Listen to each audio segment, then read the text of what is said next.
সূরা ইখলাস কখন পাঠ করলে সাথে সাথে ফলাফল পাবেন, ভালো করে বুঝেন। সূরা ইখলাস হচ্ছে পবিত্র কোরআনুল কারীমের ভিতরে ছোট সূরাদের ভিতরে অন্যতম একটি সূরা। তবে ফজিলতের দিক থেকে সূরা ইখলাস হচ্ছে গুরুত্বপূর্ণ ফজিলত, এবং এই সূরাটা এমন একটা সময় আল্লাহ পাক রব্বুল আলামিন নাজিল করে দিয়েছেন যখন আল্লাহ রাসূল সাল্লাল্লাহু আলাইহি ওয়াসাল্লাম দ্বীনের প্রচার করতে লাগলেন। এমন সময় আল্লাহ পাক রব্বুল আলামিন এক আল্লাহর দাওয়াত দিতে লাগলেন।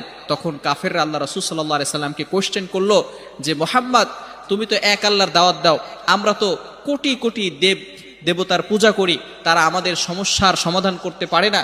তুমি যে আল্লাহর দাওয়াত দাও সেই আল্লাহ কয়জন এবং সেই আল্লাহর সন্তান আছে কিনা? সাথে সাথে আল্লাহ পাক রব্বুল আলামিন এই কাফেরদের প্রশ্নের উত্তরে আল্লাহ রাসূল সাল্লাল্লাহু আলাইহি সাল্লামের কাছে এই সূরাটি নাজিল করলেন, কুল হুয়াল্লাহু আহাদ আল্লাহুস সামাদ লাম ইয়ালিদ ওয়া লাম ইউলাদ ওয়া লাম ইয়াকুল লাহু কুফুয়ান আহাদ। আল্লাহ পাক রব্বুল আলামিন এক, অদ্বিতীয়, এবং আল্লাহ